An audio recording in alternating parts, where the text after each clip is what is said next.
તો ભારતનું સૌથી લાંબુ અને કદાચ સૌથી ગંભીર આંતરિક યુદ્ધ શું એ ખરેખર પૂરું થવાને આરે છે? તાજેતરમાં સંસદમાં આ મુદ્દે ભારે ચર્ચા થઈ અને ત્યારથી આ સવાલ આખા દેશમાં ગુંજી રહ્યો છે. તો ચાલો આજના વિશ્લેષણમાં આપણે આ જ સવાલના મૂળ સુધી જવાની કોશિશ કરીએ. શું દાયકાઓથી ચાલેલો આ લોહિયાળ સંઘર્ષ, આ બળવો હવે ખરેખર ઇતિહાસ બની જશે? પણ જુઓ, ભવિષ્યની વાત કરતા પહેલાં થોડું ભૂતકાળમાં જવું પડશે. એ સમજવું જરૂરી છે કે આ નક્સલવાદી બળવો આટલો મોટો, આટલો વ્યાપક બન્યો કઈ રીતે. તો ચાલો થોડું ઊંડાણમાં સમજીએ. દાબેરી ઉગ્રવાદ, જેને આપણે નક્સલવાદ તરીકે ઓળખીએ છીએ, એ ખાલી એક હિંસક ચળવળ નથી, એની પાછળ એક આખી વિચારધારા છે. શરૂઆત તો થઈ હતી પશ્ચિમ બંગાળના એક નાનકડા ગામ નક્સલબારીથી, જ્યાં જમીનના હક માટે સંઘર્ષ થયો. પણ જોતજોતામાં તો આ નાની ચિનગારીએ એવું રૂપ લીધું કે એનો મુખ્ય હેતુ બંદૂકના જોરે આખી ભારતીય શાસન વ્યવસ્થાને જ ઉખાડી ફેંકવાનો બની ગયો. અહીંયા સમયરેખા પર એક નજર કરીએ. 1967માં એક નાનકડી ચિંગારી અને 2010 આવતા સુધીમાં તો એ એક ભયાનક આગ બની ગઈ. વિચારો, એક સમય એવો હતો જ્યારે દેશનો લગભગ ત્રીજો ભાગ આ આગની લપેટમાં હતો. પણ પછી આવ્યું 2025 અને એ વર્ષમાં કંઈક એવું થયું જેણે આખી રમત જ બદલી નાખી. આ જે નકશો દેખાય છે એ કોઈ સામાન્ય નકશો નથી. આ છે રેડ કોરિડોર. એક સમયે ભારતની આંતરિક સુરક્ષા માટે જાણે કેન્સર જેવો હતો.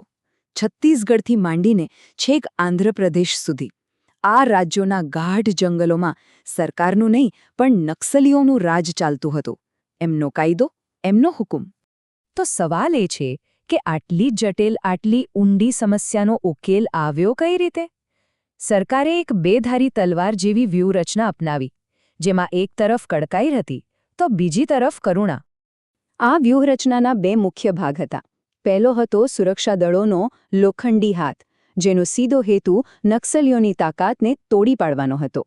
અને બીજો હતો વિકાસનો મદદનો હાથ, જેનો હેતુ હતો સ્થાનિક લોકોનો વિશ્વાસ જીતવાનો, એ લોકો જે દાયકાઓથી જાણે ભૂલાઈ જ ગયા હતા.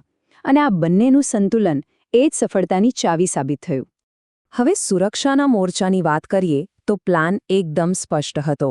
નક્સલીઓને એમના જ ઘરમાં ઘેરો, દંડકારણ્ય અને અબુઝમાળ જેવા વિસ્તારો કે જ્યાં પહોંચવું પણ મુશ્કેલ હતું, ત્યાં ફોરવર્ડ ઓપરેટિંગ બેઝ બનાવ્યા.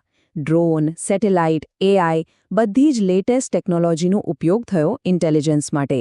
આ એકદમ પ્લાનિંગ સાથેનું આક્રમક અભિયાન હતું. અને હવે સિક્કાની બીજી બાજુ, વિકાસ. જરા આ આંકડો જુઓ. 12,000 કિલોમીટર આટલા લાંબા રસ્તાઓ બનાવવામાં આવ્યા, એ પણ એવા વિસ્તારોમાં જ્યાં પહેલાં માંડ પગડંડીઓ હતી. આ ખાલી રસ્તા નહોતા, આ વિકાસને લોકોના ઘર સુધી લઈ જવાનો હાઈવે હતો. અને સૌથી રસપ્રદ વાત એ છે કે વિકાસને અહીં એક હથિયાર તરીકે વાપરવામાં આવ્યો. વિચારો, જ્યારે કોઈ ગામમાં પહેલીવાર મોબાઈલ ટાવર લાગે, સ્કૂલ ખુલે કે બેંક આવે, ત્યારે એ સીધો નક્સલી વિચારધારા પર પ્રહાર કરે છે. બસ્તર ઓલિમ્પિક્સ જેવા કાર્યક્રમો, આ બધાએ યુવાનોને બંદૂક છોડીને મુખ્ય પ્રવાહમાં પાછા આવવા માટે એક રસ્તો બતાવ્યો. તો આ બધા પ્રયાસો તો ચાલી જ રહ્યા હતા, પણ પછી એક એવું ઓપરેશન થયું જેણે આ સંઘર્ષની દિશા જ બદલી નાખી. એક એવી ક્ષણ આવી જેણે સાચા અર્થમાં નક્સલવાદની કમર તોડી નાખી. અને એ ઓપરેશનનું નામ હતું ઓપરેશન કરાયુતા. આ નામ ઇતિહાસમાં લખાઈ ગયું છે. સુરક્ષા નિષ્ણાતો તો એને આ યુદ્ધનો ટર્નિંગ પોઈન્ટ કહે છે. આ એ ઓપરેશન હતું જેણે અંતની શરૂઆત કરી. ઓપરેશન કરાયુતાની કહાણી કોઈ ફિલ્મથી કમ નથી. જુઓ, સ્ટેપ બાય સ્ટેપ શું થયું. પહેલાં તો નક્સલીઓનો જે સૌથી મોટો અને સુરક્ષિત બેઝ ગણાતો હતો એને નષ્ટ કરી દેવામાં આવ્યો. પછી એથી પણ મોટો ફટકો પડ્યો. એમનો કુખ્યાત કમાન્ડર હડમાં માર્યો ગયો. બસ આ પછી તો નક્સલી કેડરનું મનોબળ એકદમ તૂટી ગયું. અને પછી જે થયું એની તો કોઈએ કલ્પના પણ નહોતી કરી.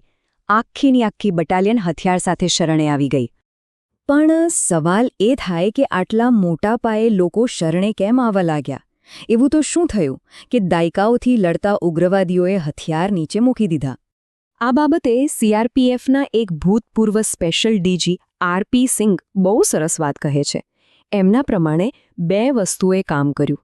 એક, સરકારની કડક કાર્યવાહીનો ડર, અને બીજું, જે કદાચ એનાથી પણ વધારે મહત્વનું હતું, એ છે વિશ્વાસ. આદિવાસીઓને પહેલીવાર લાગ્યું કે આ સરકાર જે બોલે છે એ કરીને બતાવે છે.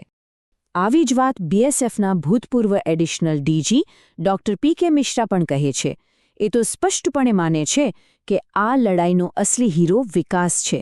જ્યારે લોકોને દેખાયું કે સિસ્ટમ એમના માટે કામ કરી રહી છે, ત્યારે નક્સલીઓની વિચારધારાની પકડ ઢીલી પડી ગઈ. આ કોઈ દયાદાન નહોતું, આ લોકોને ભરોસો અપાવવાની વાત હતી કે સરકાર એમનું ભવિષ્ય નક્સલીઓ કરતાં વધુ સારી રીતે ઘડી શકે છે. તો શું હવે આપણે માની લઈએ કે બધું બરાબર થઈ ગયું? ના, જીત જરૂર મળી છે, પણ યુદ્ધ હજી પૂરું નથી થયું. હવે જે પડકારો છે એ છેલ્લા તબક્કાના છે અને કદાચ સૌથી અઘરા પણ. એટલે આ સવાલ પૂછવો જ પડે, શું લડાઈ ખરેખર પૂરી થઈ ગઈ છે? શું આટલી મોટી સફળતા પછી આપણે નિરાંતે બેસી શકીએ? નિષ્ણાતો કહે છે, જરા પણ નહીં.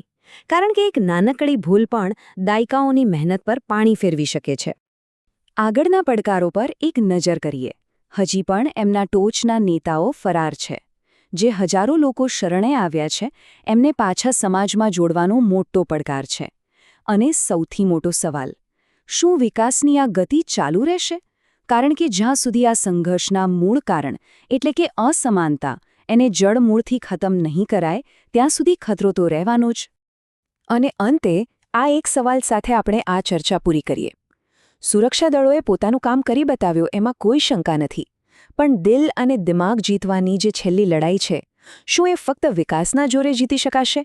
શું જે સામાજિક અને આર્થિક કારણોએ આ સંઘર્ષને જન્મ આપ્યો એને આપણે સંપૂર્ણપણે બદલી શકીશું? આ એવા સવાલો છે જેનો જવાબ આવનારો સમય જ આપશે.